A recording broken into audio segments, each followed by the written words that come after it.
Hey guys, on this episode of The Journey, we are going to stay in Virginia, and I have a really special guest with me today, but we're going to travel up 81 and cut across the dreaded 66 towards D.C., but we're going to stop just a little short in Fredericksburg. And today I have Ariel Peldunas with me. She is a retired Marine working dog handler. And then when she got out of the military, she started doing private contracting for a cadaver dog and was actually deployed back overseas to look for remains of our soldiers. And then once she completed that tour, she come back stateside and started working at a couple different canine training facilities, and I'll let her tell you about that, where she implemented some programs.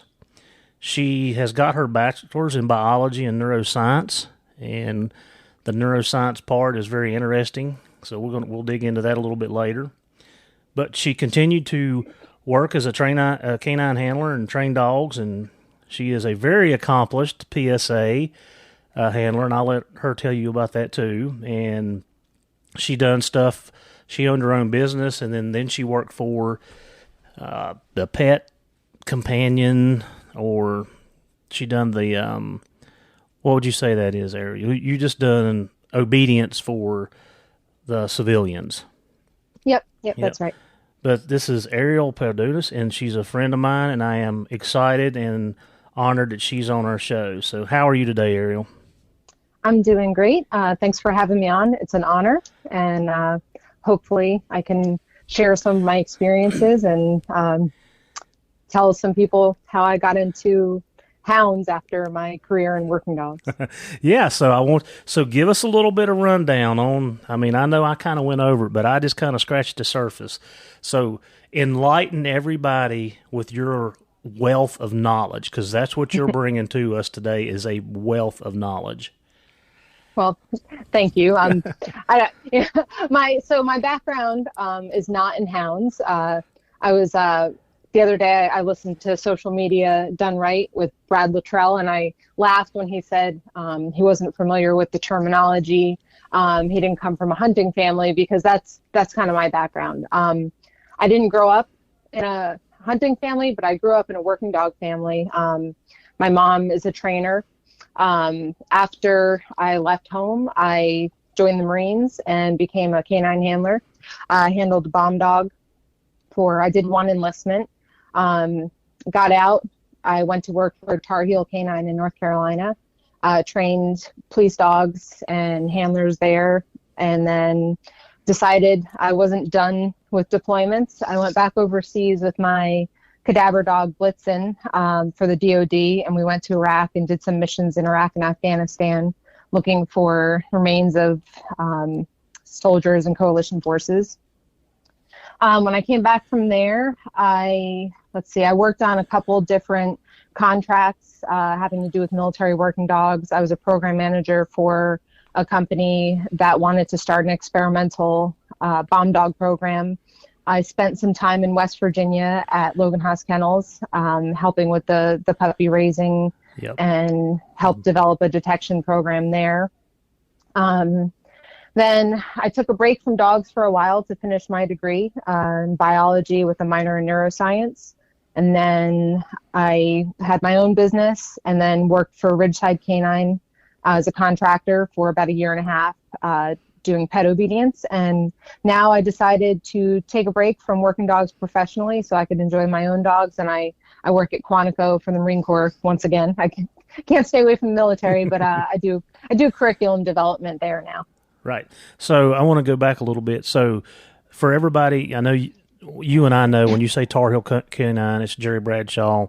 And I always pick on Jerry because he got his bachelor's from Virginia Tech, but then he went and got his master's at North Carolina. And I always pick on him when I see him that he's actually a Tech fan, but he just laughs about it. But so Jerry does a lot of sport and protection work. He does train police dogs and does military classes. Very, very good at the control of a dog. Like I said, I've sat through numerous classes, talked to him numerous times, and then you went up to Mike's, which is the Logan Haus, and Mike's really big into breeding his own dogs and genetics. Is that correct? Yep. Yeah. Yeah. So we had a lot of litters when I was there, so I got to do a lot of hands-on with newborn puppies to some of the dogs we kept and until they were old enough to sell as police dogs. Yeah. Yeah. I mean, like I said, I mean, I guess Mike's still running his. I still see his stuff pop up here and there. So, yeah. So that's a thing. And I want you to tell us a little bit about your PSA history, because I think that's important for people to know. What did you accomplish in PSA that most people don't?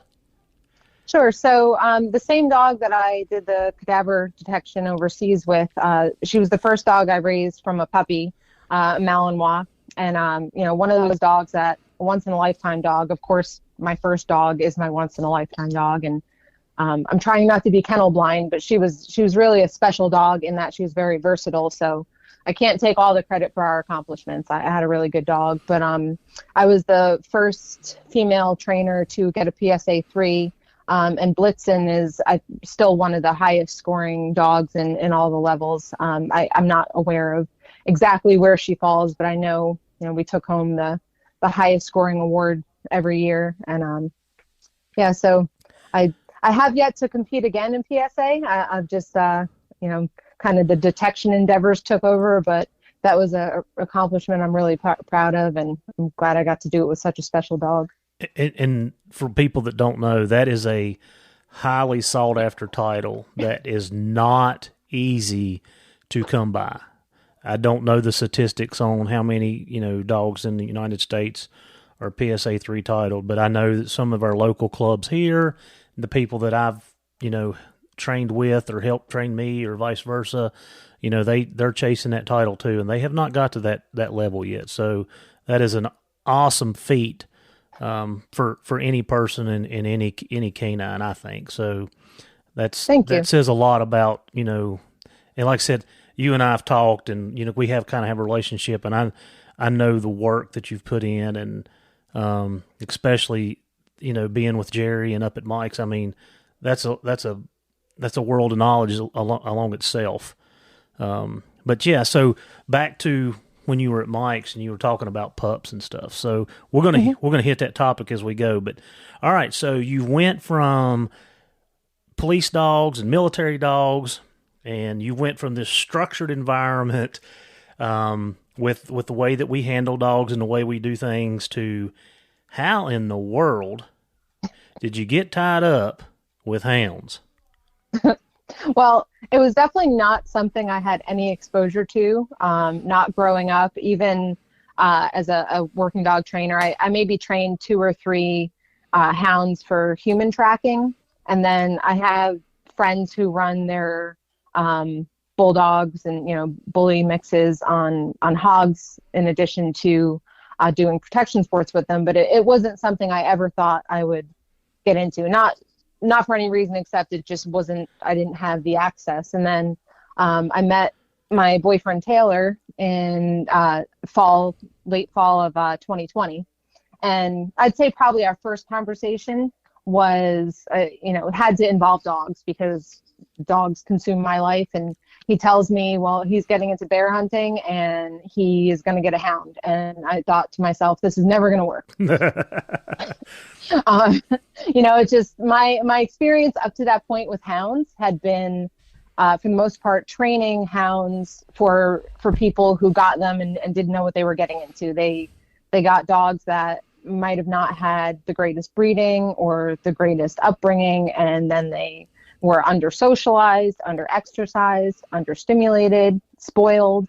And I just didn't enjoy the hounds that I had extended contact with. So it certainly was not something I initially was on board with. And I really thought about, I'm sure there's some other guy out there that'll be as interesting.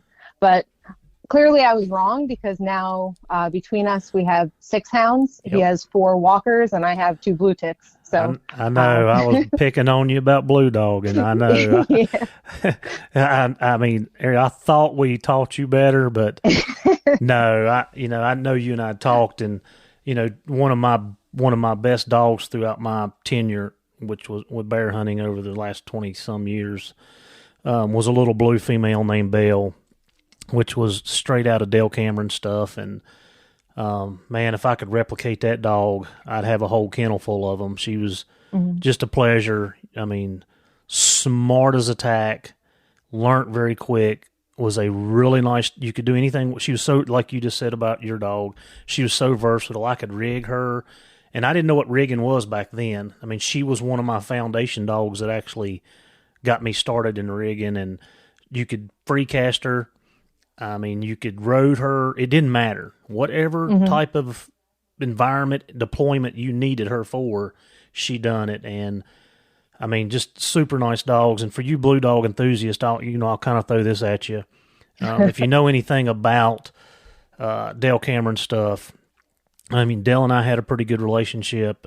Talked to him numerous times over, a 10-year period with me and his dogs. And, I was honored to have that relationship with him because he taught me a lot, even though he was plumb across the country, just the conversations. And Dale's old school, but in my three, I had two dogs. I had a dog named Belle and Clyde, and both of those dogs had Little Blue and Fly in their 3-generation pedigree.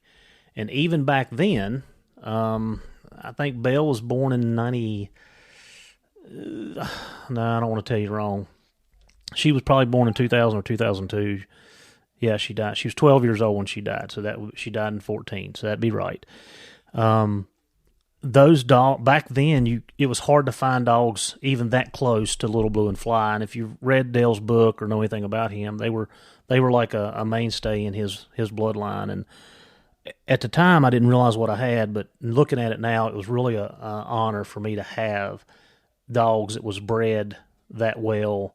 That, I mean, they were just phenomenal hounds. They could trail. They had Clyde had, in fact, that's what ended up being Clyde's demise. He had too much grit.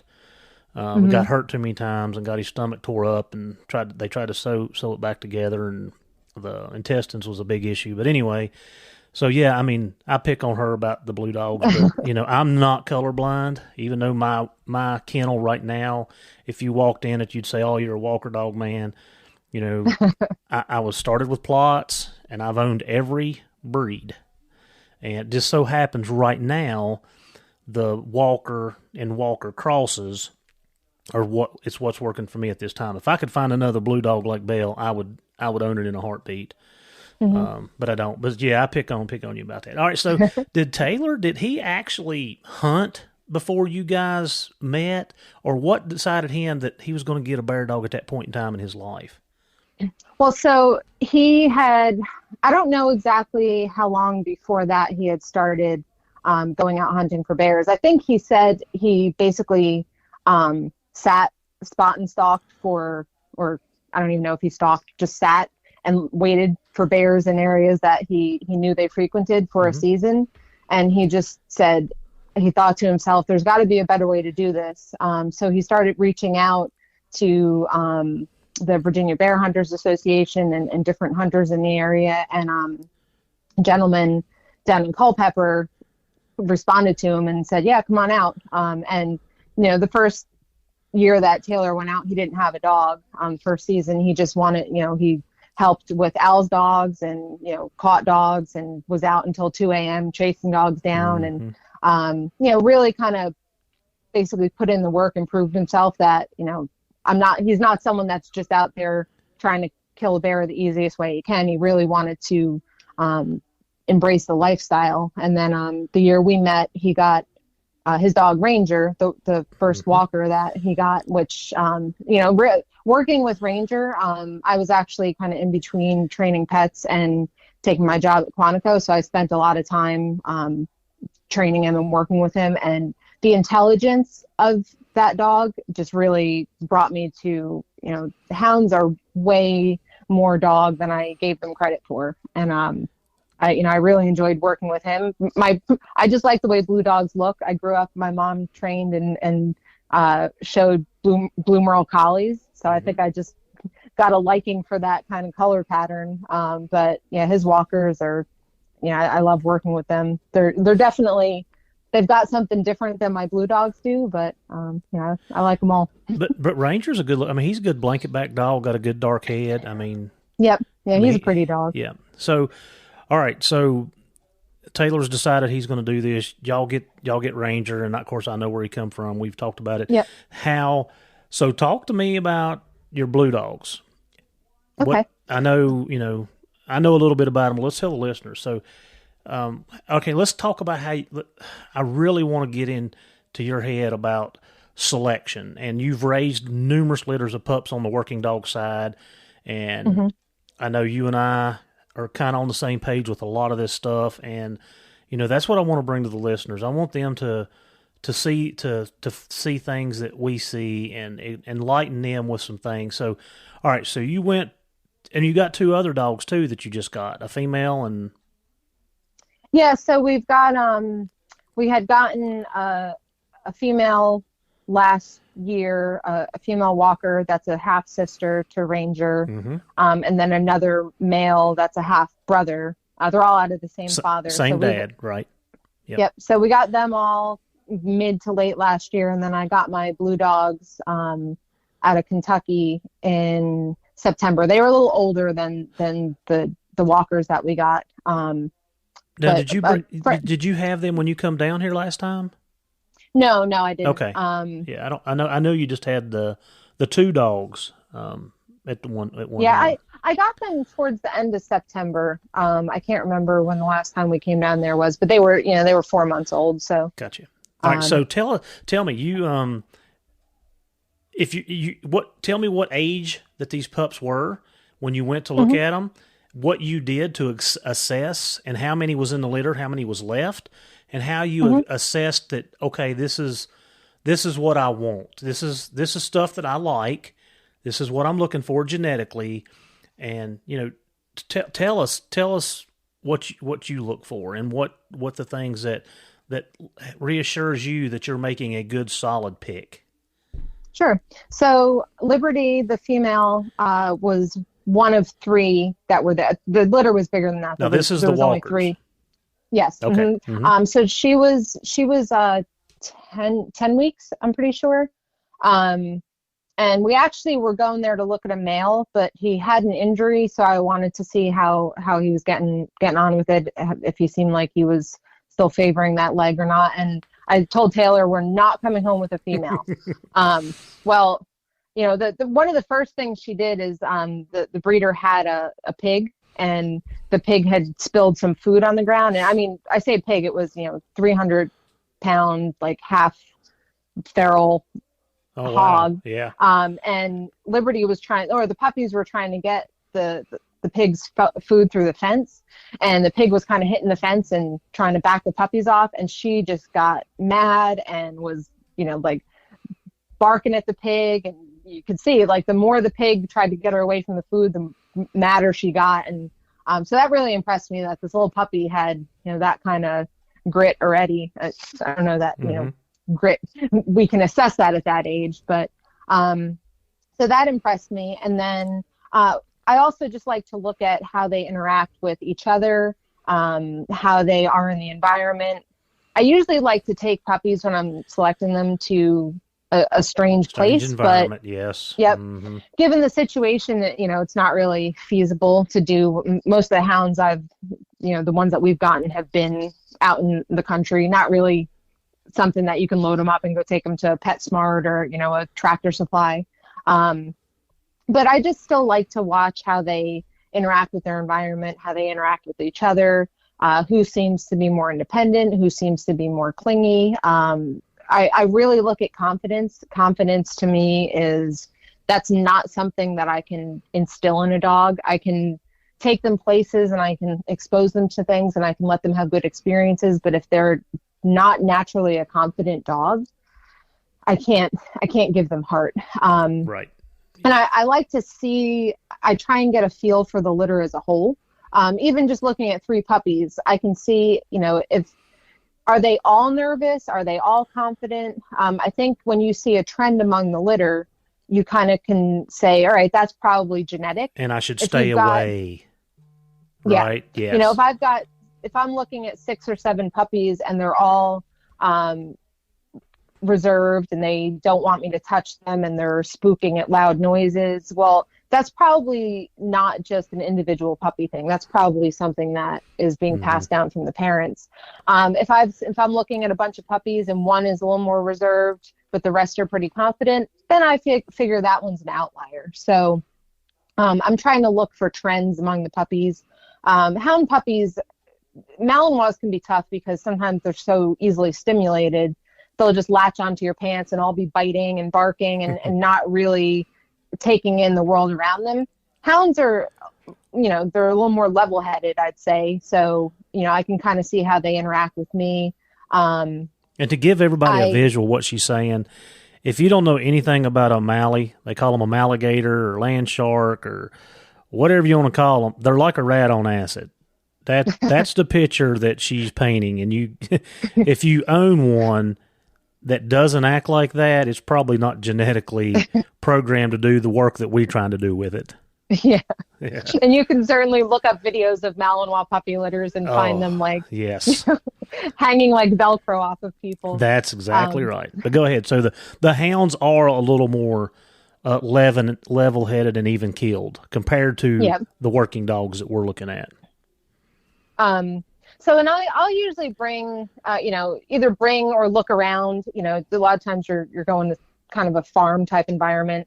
I'll find maybe pieces of metal or food bowls or an old feed sack. And I don't try and intentionally scare the puppies. I'm not chasing them around with things, trying to give them bad experiences. But I might drop a metal pan on a concrete, or I might shake a feed sack around or flap a tarp around. Do some weird things just very briefly to see how the puppies react to it. I don't expect them to be bulletproof. They're 6 foot tall and bulletproof. They're puppies. They're going to startle. I would startle if someone dropped a metal object on the ground behind me. What I'm looking for is recovery. So what are the puppies doing? Does one take off and hide under the trailer and not come out? Does one come running up to investigate? Does one start barking? It's hard to sit down and break down like, oh, I would rate this behavior like this, because you're really trying to get a big picture. You can't look at anything in a vacuum and say, oh, this one behavior is negative. Now, running away and hiding and shaking for 10 minutes is obviously negative, but barking or coming to investigate could both be positive things depending on what you're looking for. So I'm trying to kind of paint that broad stroke picture of what is this puppy like. And then I heard you mention a flirt pole. I take a flirt pole with me too. I usually get crazy looks. And, one of the breeders said to me, I just had a flirt pole with a rag on it, and he couldn't believe that. Oh, no, it was a leather ball. And he could not believe that I didn't have scent on the ball because the puppies were chasing it. And I explained, I'm looking at their prey drive. I want to see, does something that's moving quickly and kind of flipping around in the grass, does that trigger their prey drive? What do they do? Are they scared of it? Do they move towards it? Do they chase it? Do they bark at it? For me, I'm looking for prey drive. I want to see a dog that wants to chase it and has interest in it. But if there's a really confident puppy that is outgoing and investigating things and, seems pretty independent, I might give him a chance. My Malinois, the breeder loved him and was going to keep him. And then he said he would not chase a rag. All he wanted to do was bite his pants. The day I went to test him, he wouldn't chase the flirt pole. But I loved everything else about him. He had great food drive. He was outgoing. He was confident. I drove a mile away from his house, stopped to take him out to go to the bathroom, and he latched onto a little fuzzy toy I had on the end of a leash. And, I took him home, and he has great drive. So, sometimes you have to kind of make that game time decision that like, is every puppy going to be 100% in every category? Nope. So that's been kind of my assessment for all of these litters of puppies. With Liberty, I told you she was definitely a firecracker, has been, still is. Looking back, I definitely still would have picked her, but I realize I like a little bit different type of hound. I feel like I've had enough Malinois. So my blue dogs are a little bit more laid back. Than your They walkers. were interested. Yeah. Mm-hmm. Yeah. They were definitely interested in the flirt pole, but not as intensely. One had caught wind of some food that the owner had thrown, or the breeder had thrown out in the back of the yard, and he just didn't care about anything else except trying to get the food, even after we picked it up and threw it across the creek. The bigger one I call Willie had more interest in the flirt pole. They were both pretty outgoing. I didn't see any major confidence issues there. They were pretty comfortable in their own environment, fine with a new person walking up, running around, exploring, chasing the house cat. And it's funny because when I got them home, it was a different story, and we can go into that when you're ready to transition to that part of the story. But as far as my puppy selection goes, I learned a ton from my time at Logan Haus when it comes to raising and selecting puppies. And then, I'm not really one to brag, but I've had really good luck with the dogs that I've selected and raised and sold. Yep. I just seem to, I don't know if I'm picking well or what I do with them works out, but I haven't had, knock on wood, I haven't had a lot that were just like, this dog isn't going to work out. When I'm talking about the Malinois and the Dutch Shepherds and the German Shepherds I raised. So I want to go back and tap into that. So with the litters that you raise, or you've been around, or you've been a part of, associated with, if you could tell the listeners one thing about raising a litter of puppies, and I know that there's 50,000 things. I know that, you know that. But if you could emphasize, okay, when you're raising a litter of puppies, this is an important facet of raising a litter. What would you recommend, or what would you advise them to pay attention to, or to make sure that they do, or what would that be? I would say no matter what kind of working dog you're raising, you cannot keep a puppy in a kennel in your backyard, or on your property for 8-10 months and then expect to take it out to its working environment and have it be a rock star. Yep. You need to, like, the one thing I do above all else with all of my dogs is take them lots of places, and safely. If they're not fully vaccinated, I'm not taking them into PetSmart or Petco or the dog park. But I have I'm really lucky to work somewhere that I can bring my dogs to work, and there's artillery going off. There's helicopters landing in the field right by where I park. The dogs can see ospreys landing 100 yards from them. Artillery, gunfire, lots of people walking, running, carrying packs. They're seeing all sorts of different sights and sounds and smells. And it's a lot of work, especially if I live in the city, which isn't, I don't love it. I wish I lived somewhere more rural, but it is nice that I can walk around my neighborhood and a trash truck drives by, a motorcycle drives by, a truck pulling a trailer that's banging around. I've got, people walking their dogs everywhere. I've got cats running around the neighborhood, kids screaming and playing ball. So I'm really big on, I'm not trying to force experiences. I'm not pushing the puppy into situations that it's scared of. I'm just trying to hey, we're just going to go and do normal things, and you're going to experience the world, and whatever happens, happens. And I try and make it good experiences. But, if the only thing your dog sees is 4 walls of a kennel and, the grass in your backyard, you don't know how they're going to act when push comes to shove and you're taking them out to work, whether it's chasing bears or, tracking down humans or searching for drugs. Yeah.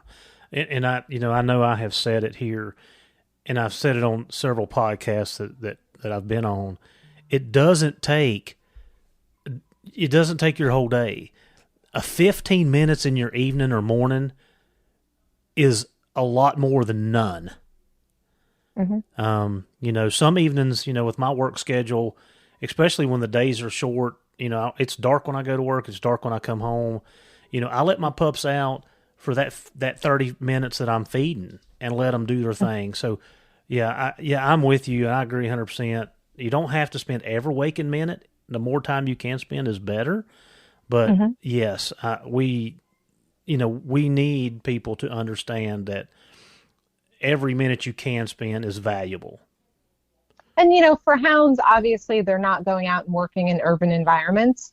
I work on the side of Quantico where all the training areas are. So every day, or I get PT time 3 times a week, and then I would stay late. I'd stay late after work, and I would just go walk in the woods with them, let them play in the water and run through creeks and sniff around, and because that's the environment they're going to be working in. I want a dog that I can take everywhere, that's not going to be afraid of cars and people, but I also want them to be comfortable going out and exploring in the woods. And it's not hard to find. There's WMAs everywhere. There's national forests. There's parks. I just happen to work somewhere that I don't have to drive too far to get into the woods. And you can do it while you're there, which makes it extremely convenient.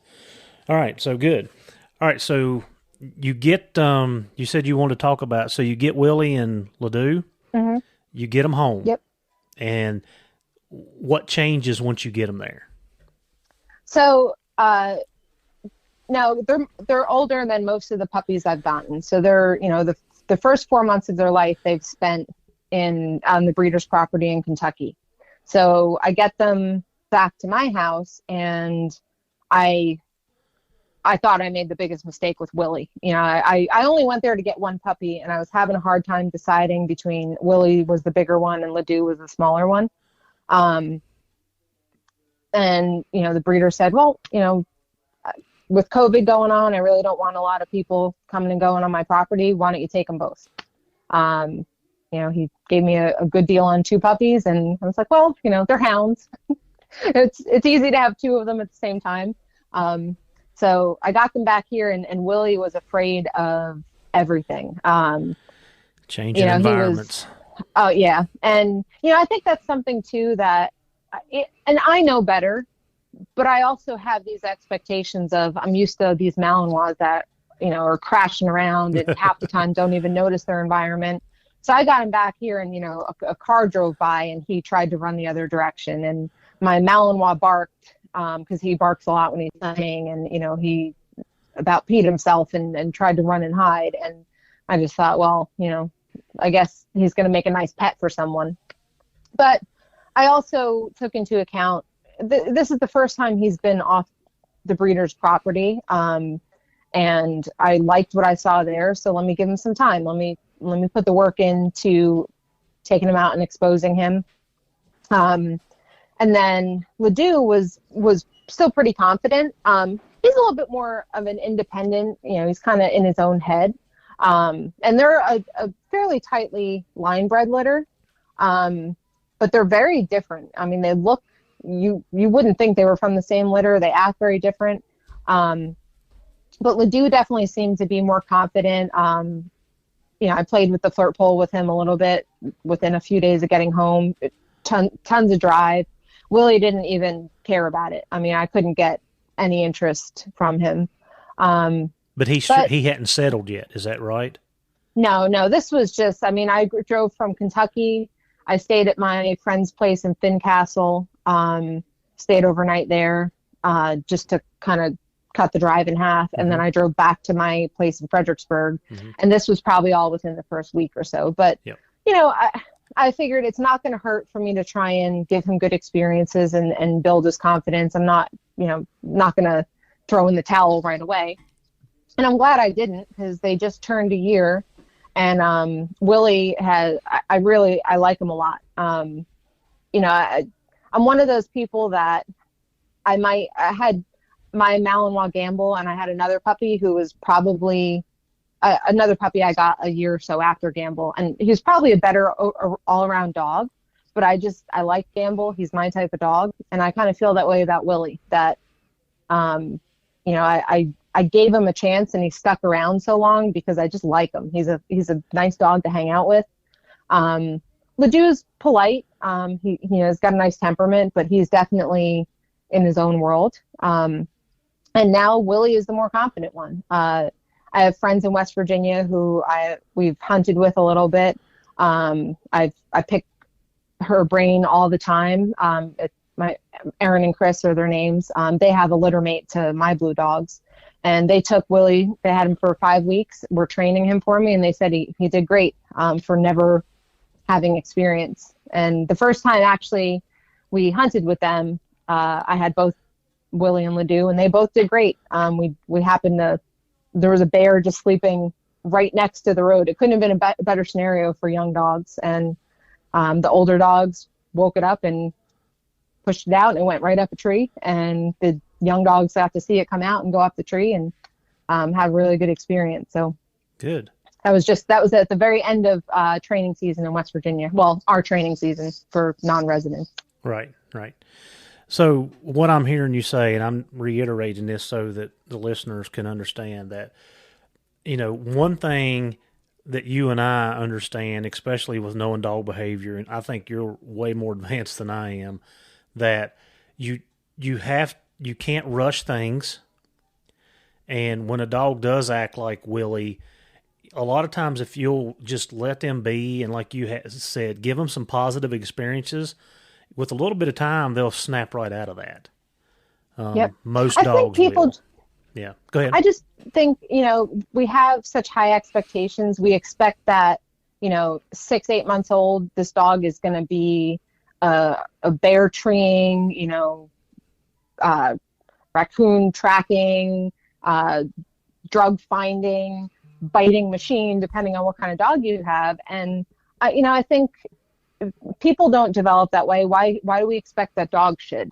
Some turn on young, and I've seen some that were amazing at 8 weeks, and then they get to about a year and they're just, it's like they lose it. And I've seen others that don't wake up until they're 10, 12 months old. You have to decide how long you're willing to wait. I'm not in a rush. If I like a dog, I'm happy to keep it. And I'll admit, as I've gotten older, I start to get attached to him too. And we do. Yeah. And it makes it so, I have told myself this, and the guys that I hunt with, it's 10 times easier to keep a dog around that you like versus one that you don't. Mm-hmm. And when the ones that you don't makes, silly mistakes, or they don't do exactly what you want them to do, they're usually the first ones that's out. They're gone. And I'm guilty of that. I have been through my hound experience, especially early on, and now that's one thing that I've learned through the police side of things is patience and understanding the dog behavior and the maturity. And we talk about that a lot. We got a Mally at 6 months old that'll fight a tank, and you got a shepherd who may be a little bit slower maturing, and it don't want nothing to do with it. But at 2 years old, you've got a machine in a shepherd. Mm-hmm. So, and that's one thing that I've learned with my hounds. I understand more that, and I want to go back to the flirt poll about this. I understand more that certain dogs, I can watch the behavior, see what they're doing, and I know what I should or shouldn't be doing with the next step. And I think that helps, you and I, because we know where we're at with that dog, where somebody that doesn't have the knowledge and background that you have would force a dog into a situation, and I've been guilty of this, and the guys that I hunt with are still guilty of this. I personally, now if I'm coon hunting, it's different, but when I'm bear hunting, I personally am very skeptical about taking my dogs hunting before a year old. And I know people's going, no, I want to know. I've had several people here lately tell me, man, if they're not doing it at 6 and 7 months old, they're not staying at my place. Okay, that's good. That's fine. But for me, and I've said it numerous times, you're taking a 5-year-old and you're putting it in the ring with Mike Tyson. Yeah. The maturity level of that 6 and 7 and 8 month old, you have very special and unique dogs that can handle a butt whooping at that age, but the majority of them are not. Mm-hmm. So the maturity level, taking your time, being patient with dogs, trying to watch, the maturity level of how the dog acts, and not putting him in situations that mentally he can't handle and that stresses him, where, like you said, it's not a positive experience, it's a negative. And if you add those negatives up, you're slowly but surely shutting that dog down. Yeah, they can only handle so much stress. That's right. Yeah. And I mean, I've seen it, and I'm guilty. Like, I'll be the first one to raise my hand sitting in the back of the class. Yeah, that was me. That's some of the things that I've learned from the canine world, is how to gauge that stuff and look at it. So let's talk about the flirt pole, because I use it, and I use it as a gauge. So tell me about what you're looking for when you do it, and what you're doing with it. Yeah, that's a great way to put it. So, like I said, I bring it when I'm testing puppies. And again, I don't have any defined expectations. I know what I think good looks like, or I know what I think interested looks like, and I know what I think disinterested look like. And then there's this, the whole spectrum in between. When I get them home, it's a lot of fun, especially, when you've got little puppies that are hollering and barking and chasing it. And, it definitely can be something that's easy to overdo. But I'm not doing it. It's not a daily activity. I might bring it out a few times a week, just maybe even less than that, just to kind of see where their interest is. Like, Willie wasn't very interested, so I put it up. I'm not like going to keep putting it in front of him and throwing the flirt pole in his face, trying to make him want to chase it, because a lot of times you do the opposite and they get more disinterested because they're like, that thing again.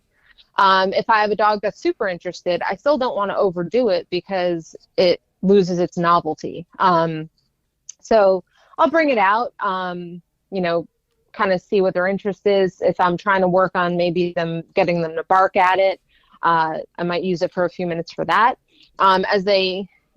As they're getting older and or even as young puppies, you can put scent on it. I use it for doing drags.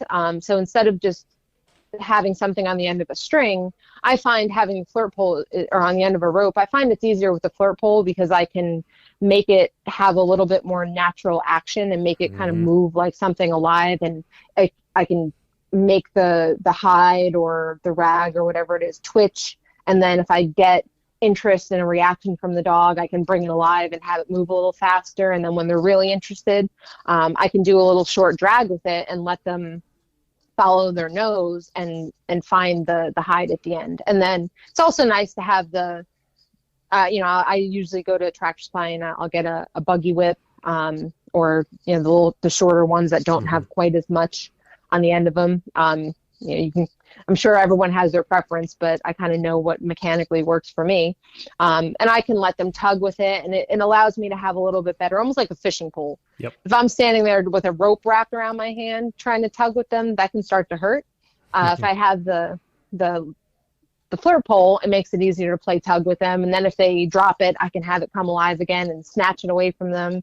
And I think the important thing is to not overdo it to where they lose interest in the game. You always want them they want to keep going, and you take that thing away from them when they're still really interested. Yeah. And, you're not letting them get bored of the game. You're not trying to force them into playing the game if they're not interested. You can always put it up and try again in a week or two. To me, I don't have a set timeline. It's that allows me to see kind of where they're at in their head, where their prey drive is at.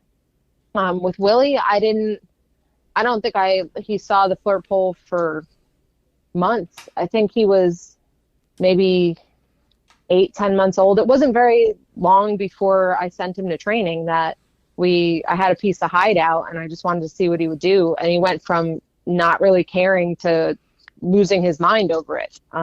Just that's what maturity will get you. So yeah, that's how it works for me.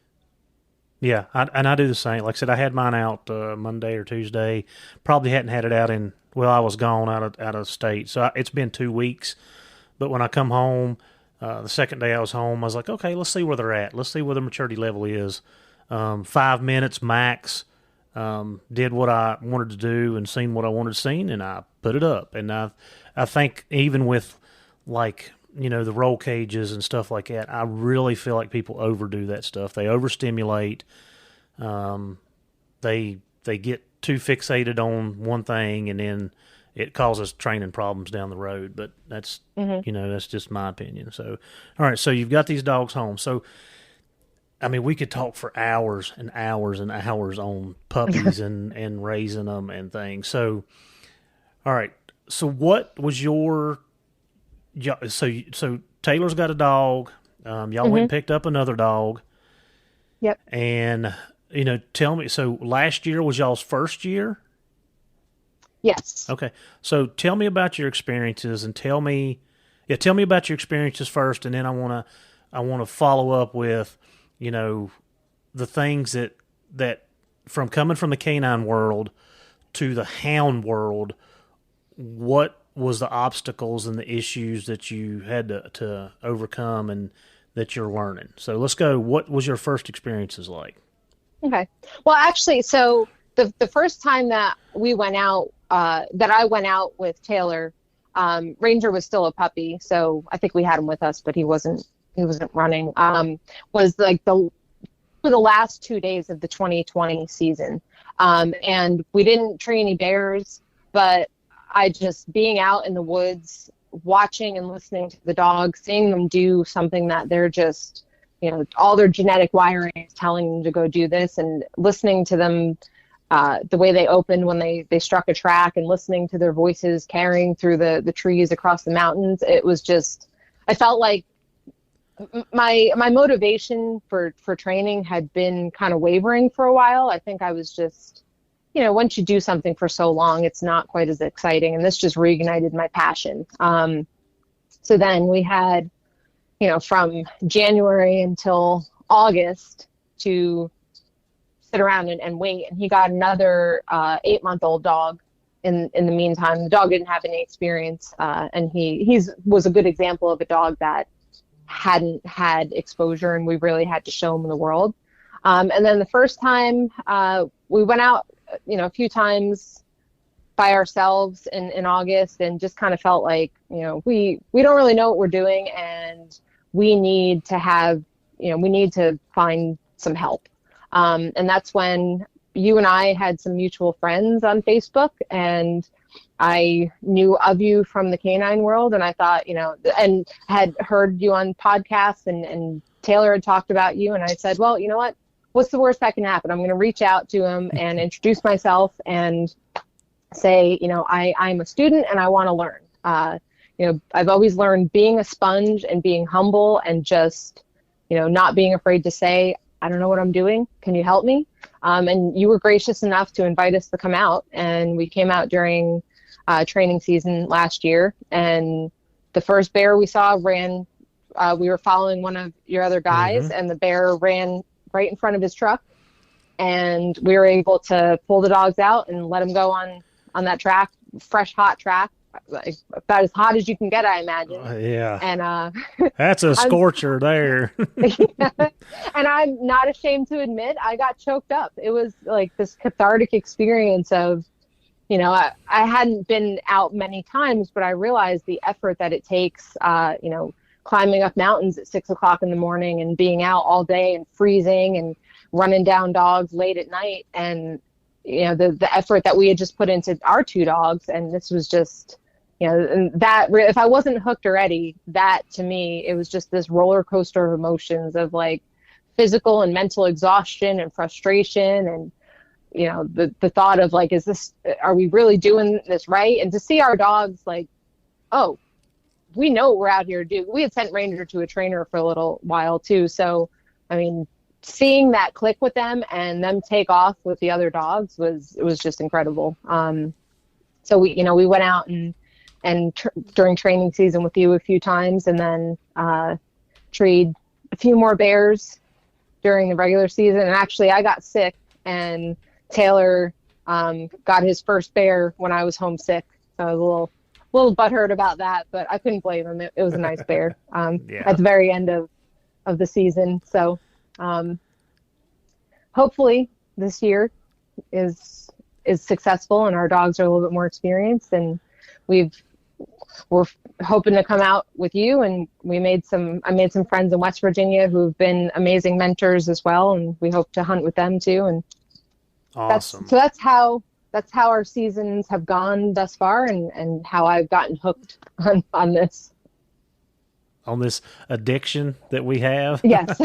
I think if everyone, and I didn't grow up in a hunting family. I've never taken an animal. I love to eat game. I don't have anything against killing an animal. It's just I've never been in the position to. And honestly, I really love just training the dogs. Mm-hmm. That's what it is for me. But I think if everyone experienced the kind of rush you get from training a bear, there would not be people addicted to bad substances, because it is really an addiction. Yes. Yeah. And I think that's where you and I have that commonality is it's about the training. It's about taking the young dog or the inexperienced dog and seeing it fulfill what the genetics are bred to do. And that's exactly what drives me too. I mean, that's what I love to do. So, all right. So, yep.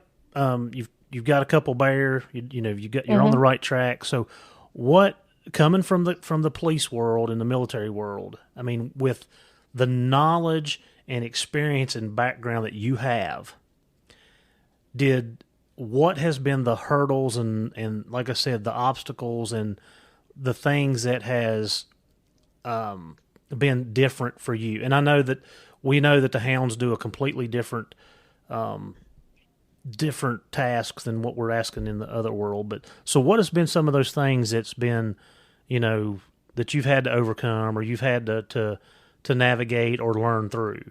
Because you have the training, you have the knowledge on dog behavior and training. So what's it been?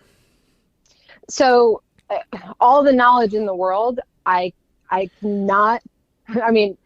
the frustration of not being able to control the variables, I've never felt so unsure of myself, and it's an unfamiliar feeling. We always say trust the dog and trust your training, and I feel like now I am always unsure, because we can't put a bear out there and know exactly where it walked and exactly what path it took. When you're training human tracking dogs or detection dogs, you can know exactly where you put the target odor, target substance, and you can know the exact path that someone walked. So when the dog is being honest, when the dog is making mistakes, you can reward the behaviors that you want. And then when it comes time to be operational, you have that confidence because you've seen things 100 times and you know how your dog acts when it's on target odor and when it's following the right track. With this, and especially the walkers are very drivey. They want to chase something. Mm-hmm. And we didn't encounter a ton of bear where we were hunting last year. So there was plenty of times where they would open and take off, because we free cast a lot. We don't have great areas to rig in the areas that we hunt.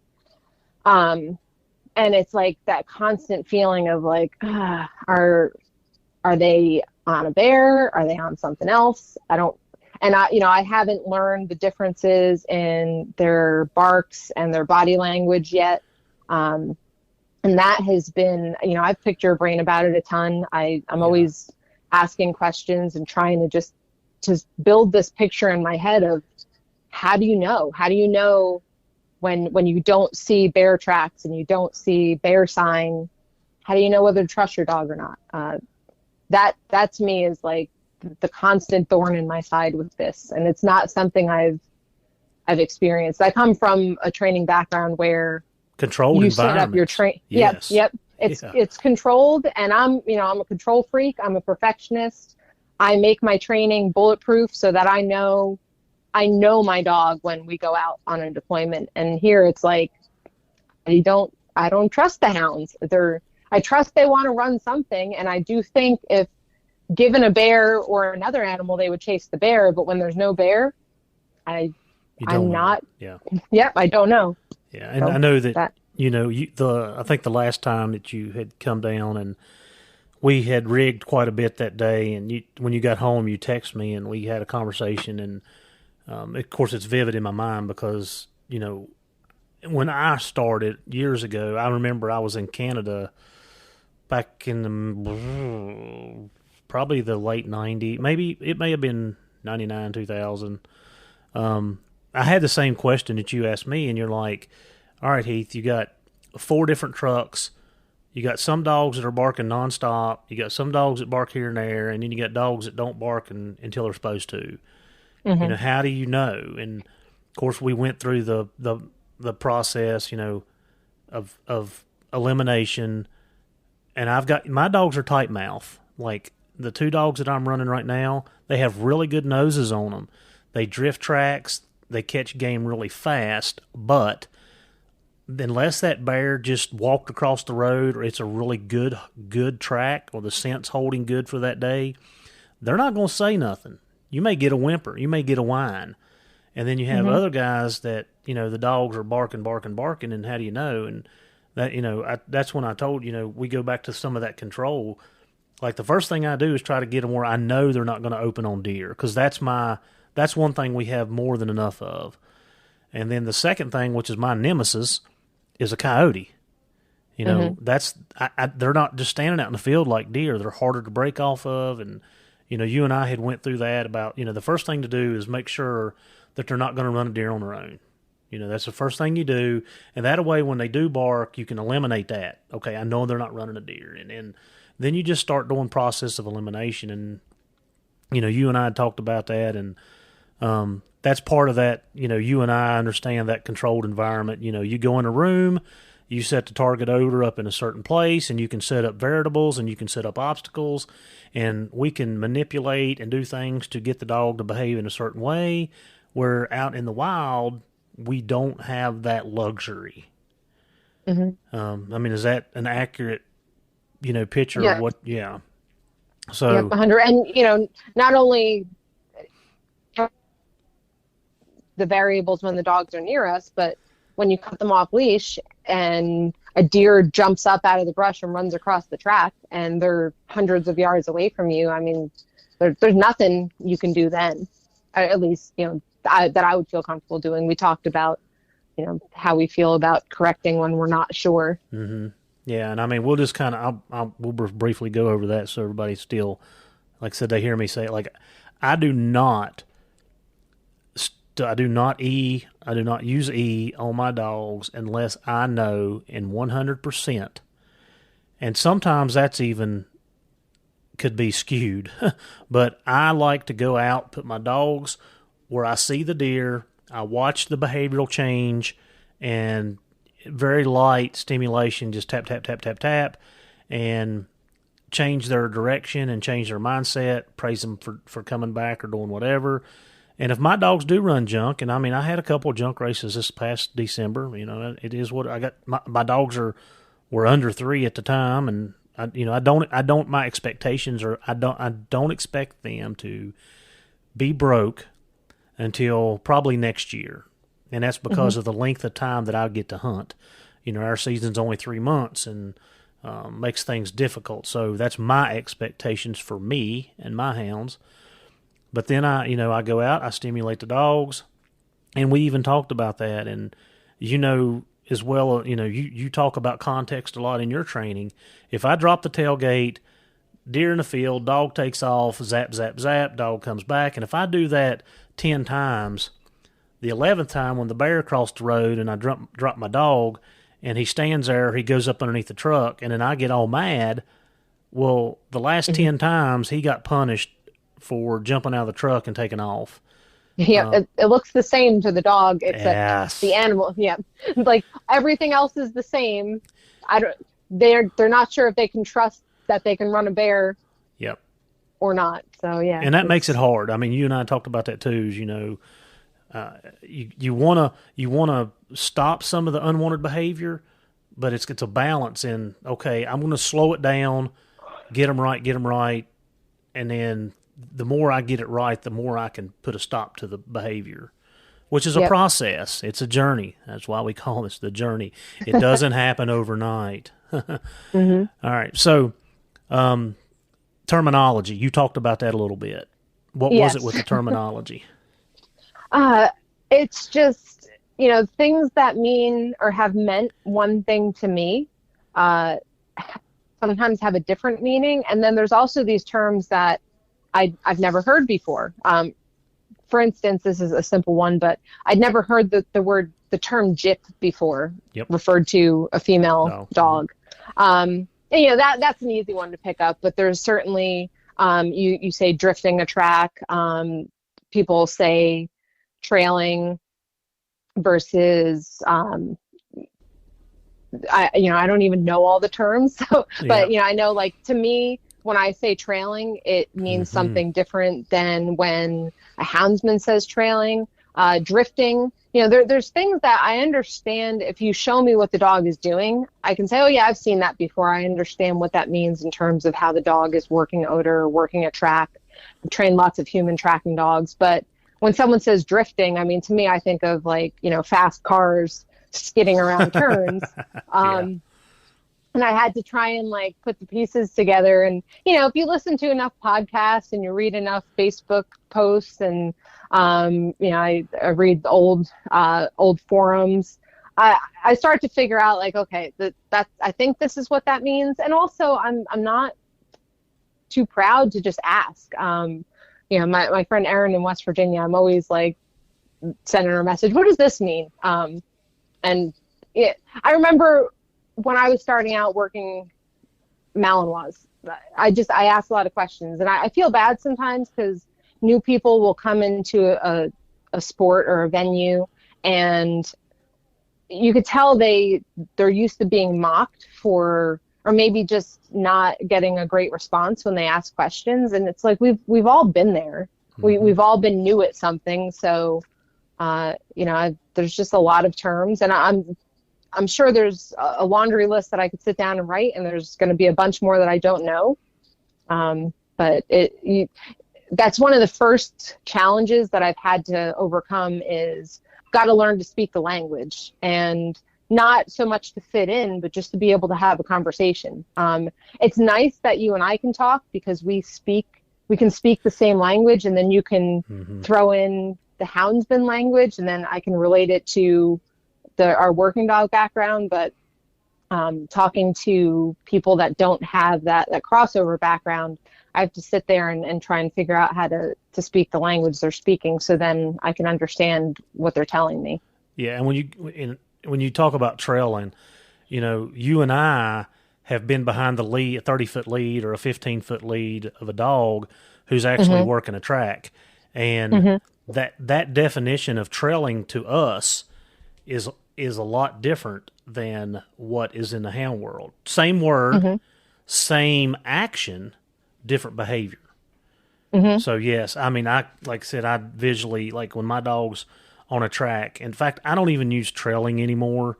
My dog is trailing because I don't keep his head down. I let him do his own natural thing. But when I'm on a track, I mean, I see my dog. I see what he's doing. I can tell you by the tension in the lead if we're getting close or not. Like with the hounds, I don't have my hands on them. I'm listening to them. I'm listening I'm listening at the tone of their bark. I'm listening at the length of their bark. I'm listening how long they're being quiet before they bark.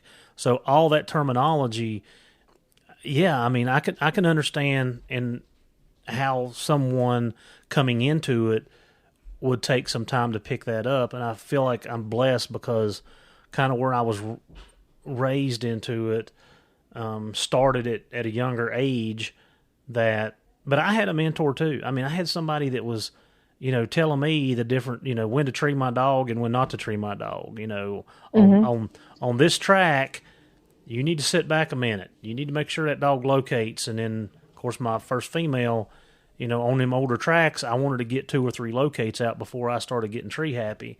If she was driving a track out of the edge of a cornfield as soon as I heard her come up, I didn't even hesitate. So, yeah, it's learning that stuff, learning the terminology. I can understand that, and I mean, it's, Yep. that's good for the new people that's coming into this sport. Is get with somebody that's been around, and just like Taylor did. I mean, he pulled his time leading dogs, chasing dogs, staying up half the night. The dogs that wasn't his. That shows me that, hey, he's really interested, and I'm going to invest some time in him. Yeah. So, yep. Ariel, you and I could talk all night about these things. And I know that we are going to have some more conversations that's going to come up, and we're going to put out to the listeners of the journey. So I really, really, really appreciate you being on here. Is there anything that you would like to say in closing with this episode that you would want the listeners to know from your perspective? Sure. I would say, as someone who has both kind of feet in both pools, where I have a lot of experience in one venue and I'm very much a novice in another venue, be genuine, be humble, ask questions.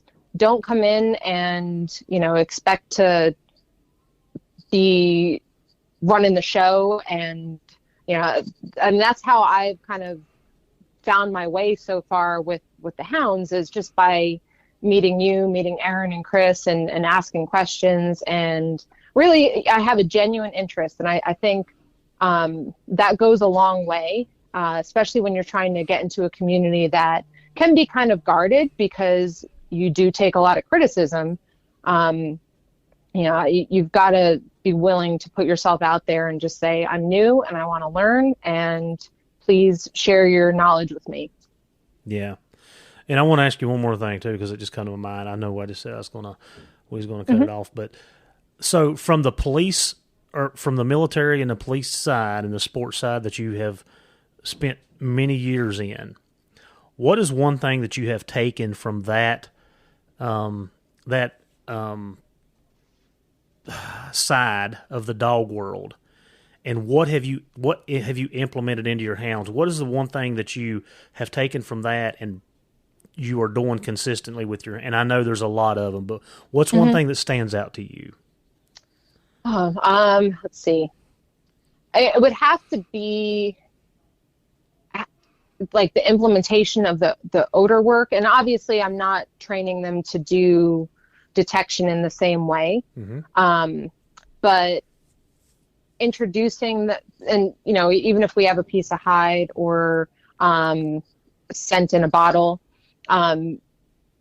introducing the odor and putting the emphasis on the dogs using their noses and not just getting overstimulated with the visual. Yeah. And I see I know we're getting to the end of this, but I see the parallels to me with detection dogs, where I don't want to emphasize the final response on a drug dog or a bomb dog before the dog knows the odor and has that really strong association with the odor, because then the dog defaults to giving their final response, whether it's a sit or a bark, when they get frustrated or bored. I see the same thing with the Hounds. I feel like I really try to emphasize, I want a dog that knows how to use its nose, knows how to follow a track. And I really believe, and Taylor and I, especially in the beginning, he was like, my Ranger's not barking, Ranger's not opening. And I said, just give it time. It'll come. Yep. Just let's do drags. Let him learn how to work its nose. Don't even worry about putting the hide up the tree. Just let him find it on the ground. It'll come. And he's a great tree dog now. Yep. He had to figure out what he was supposed to be following. Yep. And I really think, I've heard you talk about it. I see a lot of conversations about it. People get so fixated on what the dog does at the end. I have really tried to embrace my knowledge of scent work, and just understanding that if I can get the dog to use its nose, I don't have a nose like a dog does. So I'm using the dog because of their nose. Let's develop that. Yeah. And I've made so many mistakes through my career with dogs, even in the police, in starting out in the police field. And I'm way more mindful of it now that, you know, the cues that we send to the dogs, how the dogs respond to us and feed off of us, and just like what you're saying is the odor is what they need to be following, not. And we know that when they're using their nose, they're using their hearing, and they're using their eyes, they're using a lot of different things. That's the part of that picture, but that nose is why we are using them. Yep. Because they smell things we cannot. Yep. So exactly. Yeah, I'm with you there. So yeah, maybe our next one, if you're willing to come back on here a couple more times, because one's not going to do it. You know, we and I wanted to pick your brain on the neuroscience part of it. I know that's something you're really big into, that, Yep. you know, that you like the psychology part of it, the animal behavior. I know you have studied, you know, I call it Pavlo, however you want to see it, B.F. Skinner, which is operant conditioning and classical conditioning. Maybe we can get into that here in the near future and kind of break that down with some of the training too, and how you use those in your training with your hounds, because, you know, I'm a proponent of it too. I mean, you know, that most of our dogs are food hounds. I mean, they love food, so you can get them to do a lot of things with food. So, but Ariel, no, I sure appreciate your time. Like I said, I can't thank you enough for coming on here and, you know, just sharing your knowledge and, you know, the beginning, and, you know, I want to come back and kind of find out where you're at. And yeah, I hope you and Taylor come down and spend some time with us. August, September, December, whatever you guys want to do. You know, you're always, you know, my door's open, and you know, we're glad to have y'all around. Yep, so. we're looking forward to it. Can't wait for August to get here. I'm counting the days. It's not going. I mean, it's going to be here before you know it. That's for sure. Yeah. And I got to get my wheelbarrows out of the pen and get them honed down a little bit. All right, Ariel. So at the end of the podcast, we're going to tell you, you know, I think with you, you know the way, but, you know, teach, train, and learn. That's what I'm going to say. You know, teach, train, and learn, and hopefully this is going to give our listeners a little bit. So, all right, we will catch you on the next episode or next few episodes. I hope so. I'm looking forward to it. All right.